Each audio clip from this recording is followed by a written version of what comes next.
What's up, everyone? This is Father Mémo Hernández, the Director of the Office of Vocations, and I'm here trying to have another interview with our seminary, Erik Pereira. He is now in the third year of theology in St. Patrick's, but I will not tell you so many information because I want him to be the one who tells us that information. He is having some difficulties to be connected, and we hope that very soon he can get it. In the meantime, I tell you about this National Vocation Awareness Week. Great things are happening. Great things are happening, and things like, for instance, as I mentioned, received the installation last Wednesday, which is awesome. And the rest of the seminarians have been interviewed in these days. And in these interviews, they are sharing their life stories, their vocation, and everything. And with us, here it is, Erik Pereira. Erik, you made it. How are you doing? Doing well, Father. Sorry about that. That happened, that happened to me also with Zach Sturm. He's another seminarian. We didn't know that on your computer you cannot be connected online in the live option. I don't know why. It seems that it's only on the cell phone. So I'm sorry, I should have told you that maybe. So I'm glad that you are here. Thank you for joining us here today during this week of National Vocation Awareness Week. And thanks all those who are connected, like for instance, another seminarian, Alex. Hello, Alex Marquez. How are you doing? Thank you for watching us. So, Erik, are you ready? Yes, Father. Very good. So, thanks once again for being here connected. So, Erik, tell us, who are you? Who are you? I mean, tell about your life, about your family, about where you grew up, all those kind of things. Yeah, I was born and raised in Sacramento, California, south part of Sacramento. I attended St. Patrick's School in South Sacramento and attended St. Rose Church there. And I went to Christian Brothers High School and then Sacramento State University. So everything was, all my schooling has been in Sacramento.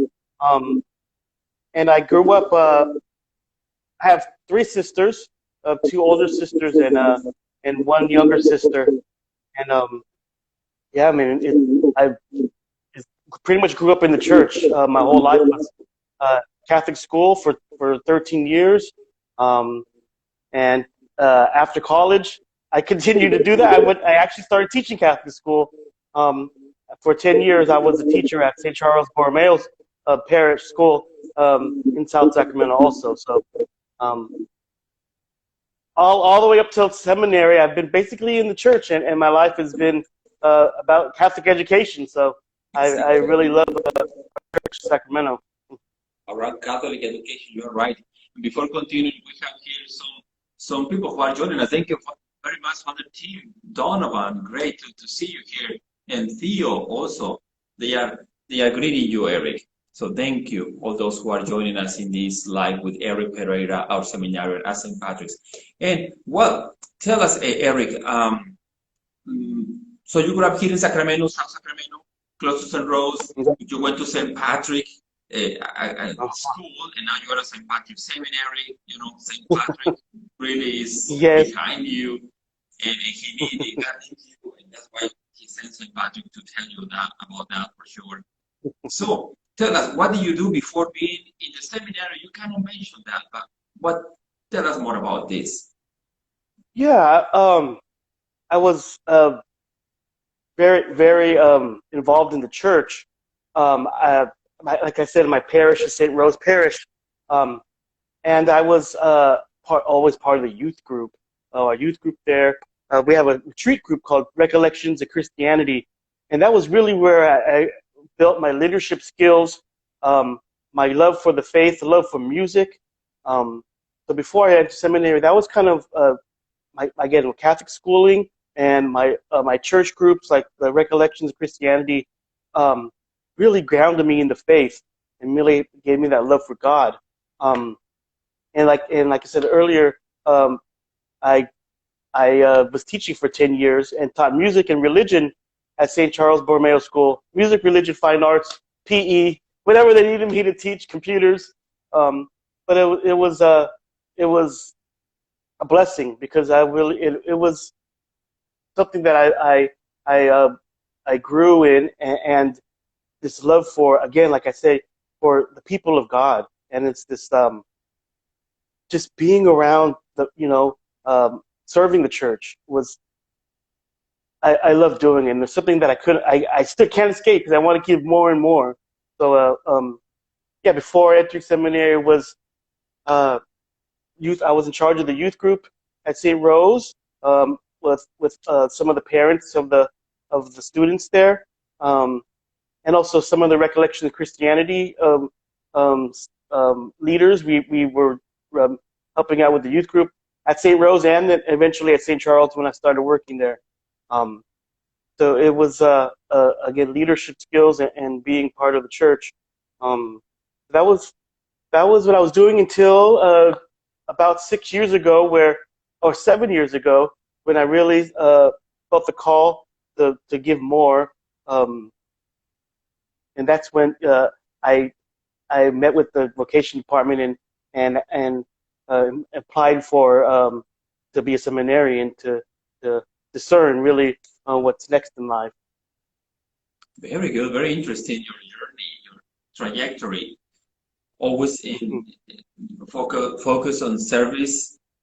You were first a recipient of other people who preached on you about God when you were young in the Catholic system, Catholic schools, but also through Rec, Mr. Mamawag and his family. We love him so much. We love them so much. Yes.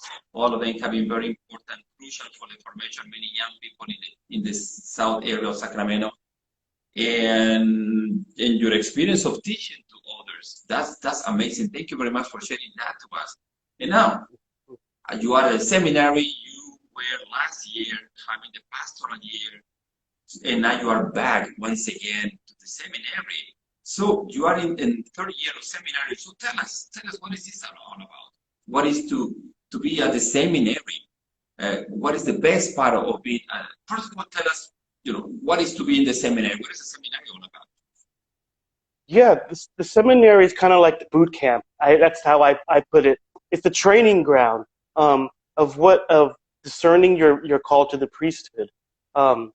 We have studies. We learn. We of course have classes that we learn about the faith, the fundamentals of our faith, and we grow in what they call the 4 pillars of what it is of our faith. Of course, we grounded in the scripture and all of the fundamentals of the faith. But we have 4 pillars that kind of ground you in growth, and that is the spiritual pillar. There's the pastoral pillar. There's of course the what they call the personal pillar, which is yourself and how you relate with others, and the last one is the educational, or the educational part of it all, and academic pillar. So here at seminary, we're focused on those things. Your relationship with God, of course, right, is number one. Your love of God, your love, and then you get to learn about the Mass, how all the elements of the Mass and the importance of the sacraments, and we learn about all of the fundamentals of Mary, the Virgin Mary, who Christ is, and you just grow this relationship with all of the parts of the faith that are important, that we that as a future priest you want to be able to pass on, right? What we say is you can't give what you don't have. So you have to have that knowledge of grounded in the faith, grounded in prayer, so that you can be able to serve others the best that you can, and to give them that relationship that you have, or even pass on something that of course, is greater than you, which is the love of God, and that God, that each person has dignity and is created in the image and likeness of God, and this is this growing, not just yourself, but with others. So we have other seminarians that were here. I'm at St. Patrick's Seminary, and we have another seminarian, Benjamin Condon, and there's this brotherhood that we're growing together, but also all the brotherhood of all the other seminarians, because this is journey that we go on here at seminary. I started seminary 6 years ago in pre-theology, where I was learning basically philosophy.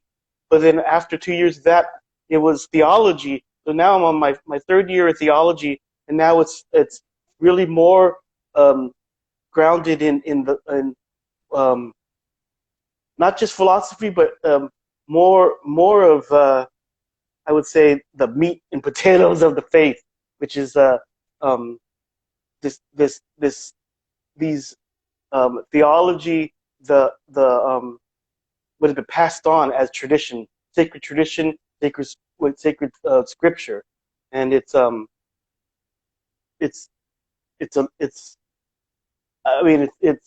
something that I've been wanting my whole life, like this growth of just more and more knowledge, and at seminary it's awesome because we have great teachers, great formators, great spiritual directors, and priests that are here that are our mentors, and teachers that really love the faith also, and they have dedicated their life to the church, so they're passing that on again, that this love of God that you do for others. So it's this building up of this building yourself up for the church. Yeah.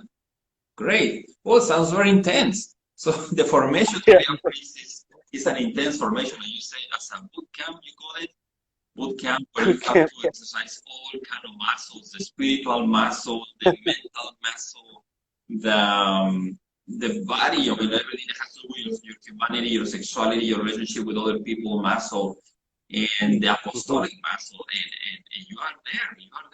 Your muscles are stronger than 4 years ago when you started. So congratulations about that.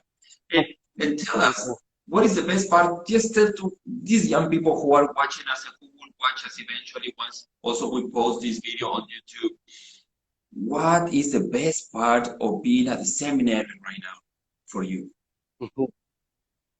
Yes, it is. It's something that that I guess I took for granted being now in the COVID time, is that I'm able to have access to the sacrament.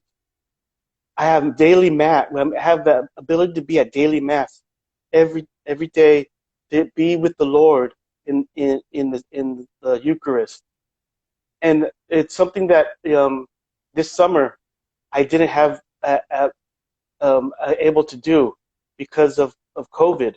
I wasn't able to go to mass every day, and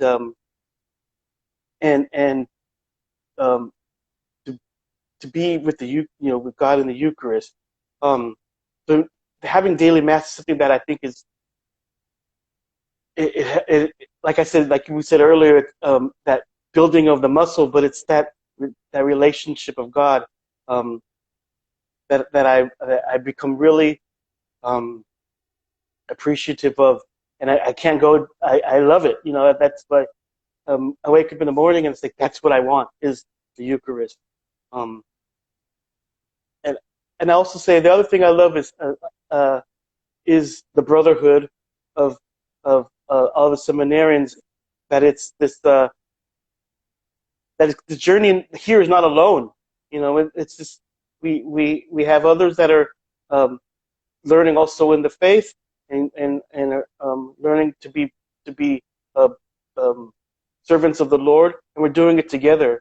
And it's I couldn't imagine being at seminary alone without. It would be really, very, really lonely. But the brotherhood here makes it great and easy to relate to in the journey. Yes. Good. Thank you, Eric. So we welcome once again those who are joining us. La Garita, number 4. Thank you, La Garita. And well, that's the name that appears there. I don't know who you are. And then Alex Lupercio, great Alex, thank you once again for joining us. Alex is coming all the way from Chico. Alex, well, he doesn't live in Chico right now, but thank you, Alex, for being here. And I invite all those who are watching us right now to ask questions to our seminarian Erik Pereira. Any kind of question that you have in mind, please feel free to type it out and do it. Also, Jay Gonzalez, 116. Thank you very much, Jay Gonzalez. I think Gonz is from Gonzalez. I imagine that it's Jose Gonzalez. I'm not sure if it's Jose Gonzalez or not. Make a sign that you are Jose Gonzalez, a great guy that I know from Fairfield. Otherwise, you are another great guy that I don't know yet. So anyway, so thank you. And now, Erik, tell us, what is the most challenging part right now of that you are experiencing right now in the seminary? Yeah, I think it's not being able to leave the seminary. Right now, we are in quarantine. So if we want to leave the seminary, we have to ask for permission to go out. If we need to get something at the store, we have to have permission, just for our safety, here at seminary. So it's hard. So I'm not able to go and visit my family, and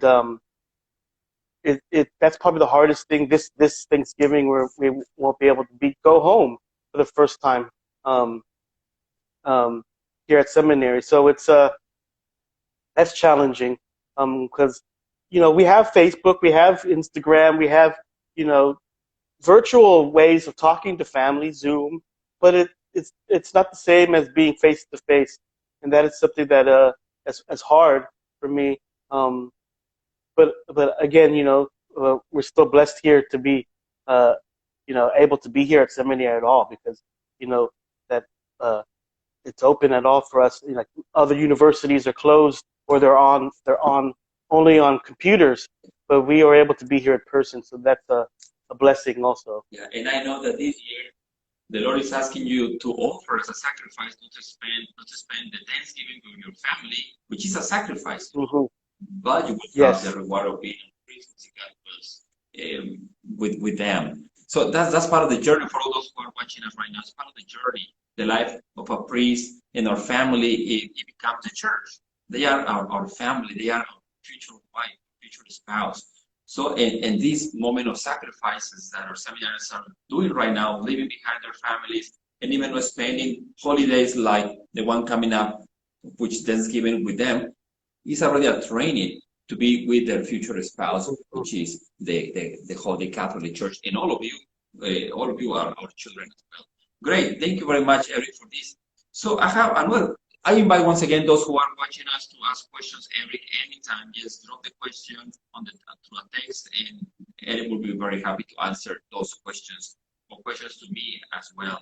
So, what is the most fun part of being a seminarian? What do you find as a seminarian to be the fun, the most exciting part of it? The most exciting part is being able to be in all these different parishes and visiting them.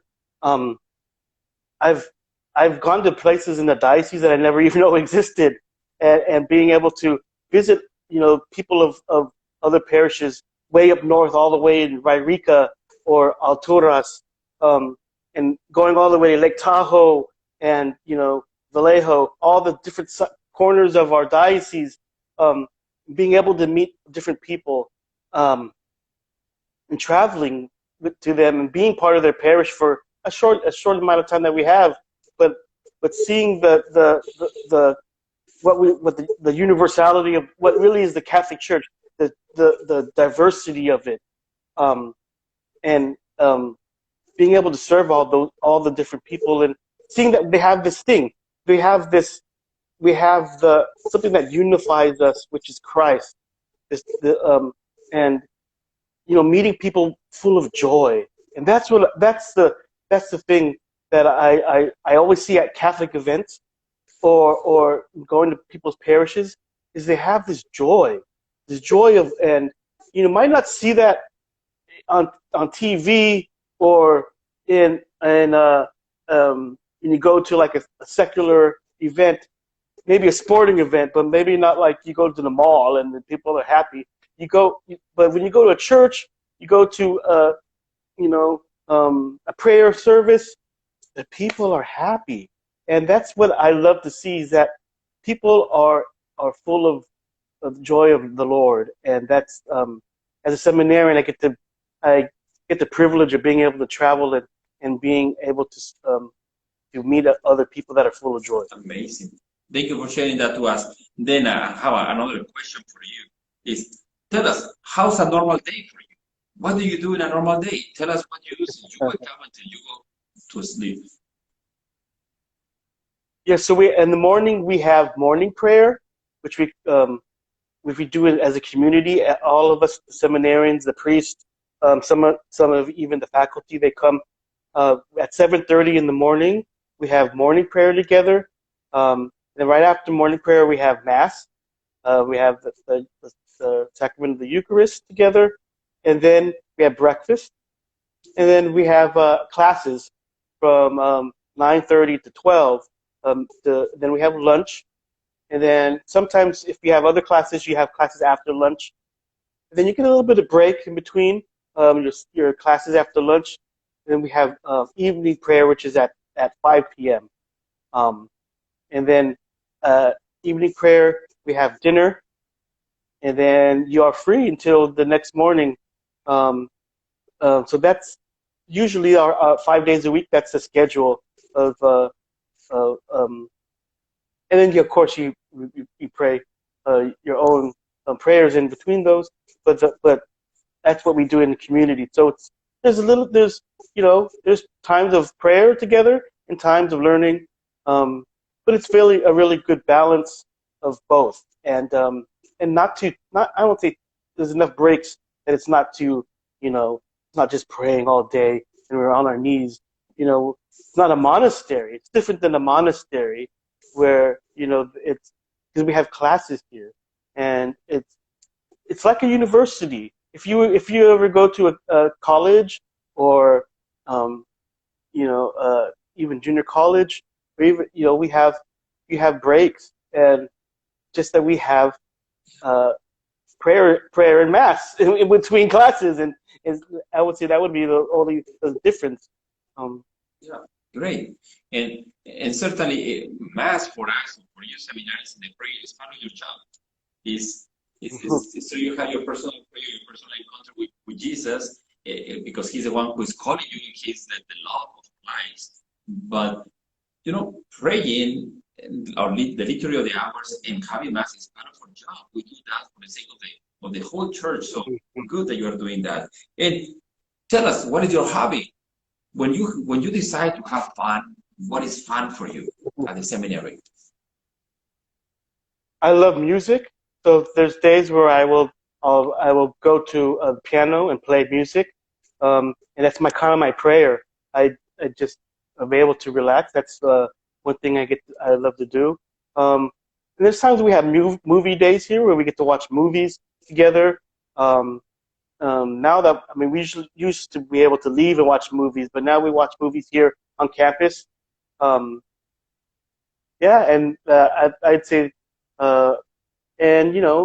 that's probably my two biggest hobbies, are watching movies and just being social with the community. Is what most of my time is. But a lot of the time, is devoted to prayer and study. But music, I think, is my number one hobby. Okay, music. And what kind of music? Oh, I listen to everything, but mainly even though I might look young, but I'm not really young. But I'm 40 years old. But I like music from the 50s and 60s. I really like rock. I like old rock and roll and doo-wop. So from the 50s and 60s, or some of the 70s, like Motown music, the Temptations, or I really like movie rock and roll from that era. That's kind of but the music I play myself, of course, is Christian music. That's because that's what that's my way of praying to God, is through music. Very good. Last question. What is your favorite food? Ah, uh, I love all kinds of food. I would say I like. It might sound cliche, but I like rice. Of course, I like rice. I'm Filipino, so I always eat rice. Um, rice, sushi, What kind of um, rice? The plain rice, the fried rice, the rice with pork, the rice with noodles. What kind of rice? all of them. Any. I like all rice. Good. Um, but mainly plain rice. I can just eat plain rice. But the, I like that sushi. I'd say sushi and which has rice in it. So sushi. I do like Mexican food. I mean, I grew up with in South Sacramento, so there's Other Mexican food Mexicans. everywhere. Um, yes, but yeah, that was I would say those are my favorite foods. Good. Thank you so much. So before finishing our conversation, I invite once again those who are here joining us. Do you have any question for Erik? Otherwise, Erik, I would like to ask you something very special. You know, and Uh-huh. for all those who are listening or watching us, we are blessed in this diocese to have 7 seminarians this year, and it's something that there are no words to express my gratitude to God and to each one of these men who are here giving their lives to God. But out of those 7 seminarians, we have only one Asian, only one who is, well, there's some Asian in my blood, but it was, because I took the DNA test. So there's some Asians from Africa, but that doesn't count. I'm coming from Mexico. Anyway, so, but Erik, his parents are from the Philippines, I believe. You're right. So Yes, both of them yes. were born in the Philippines. Okay. Hmm. So he's the only Asian among the 7 seminaries that we have in our diocese. And our diocese is composed by a very high percentage of Asian people, whether Filipino or Vietnamese or any other kind of ethnicity, Asian ethnicity. So, Erik, I would like you to say a message for those young men who are out there watching us, and they are Asian as well. I don't know Hmm. what would you tell them as an Asian Filipino, of course, as an Asian seminarian to them. Yes. To I would say um, I know that as Asians we love family, and family is a big part of our life. Um, to have honor for your to bring honor to your family, and um, but as a Filipino, as a future priest, God willing, um, to see that to see the whole church as your family, and that um, it's it's not just you know your own family, but what can you expand your family to this big to not just your parish, not just your diocese, but the whole world, and be able to see that that the world is we're all one big family, and those that are um, and that's what Christ brought and wants to do, bring us to be one, um, and under Him, under Christ, and that's for all Asians. I would say that um, not to be afraid to be on your family. Very good. Anyway, you are acquiring a bigger family once you become a seminarian and a priest. Your family grows. Thank you. That's Hmm. beautiful. Thank you so much for this message, Erik. And thank you very much for joining us in this interview. Thank you for giving me this time for you to be interviewed. And guess what? There are gonna be more in the coming future That's fine. because now this is I enjoyed it. a new way to communicate with people, especially young people, for people to know, young people to know that being consecrated to God and give our lives to the Lord is the best thing that we can do ever. The best way to be someone that can transform our humanity, our society, and the best way to give our talents, our time, and our treasure. And that's the best way to be happy if God is calling us. So I encourage all of you who are watching us to follow the footsteps of Jesus, of course, but also follow the footsteps of the seminarians and Erik, who left behind everything because he believed in the promises that God has for him. He believed that God and the church will be his family. He believed that there is more joy for one who gives graciously to God than the one for the one who gives everything for himself. So once again, blessings to all of you.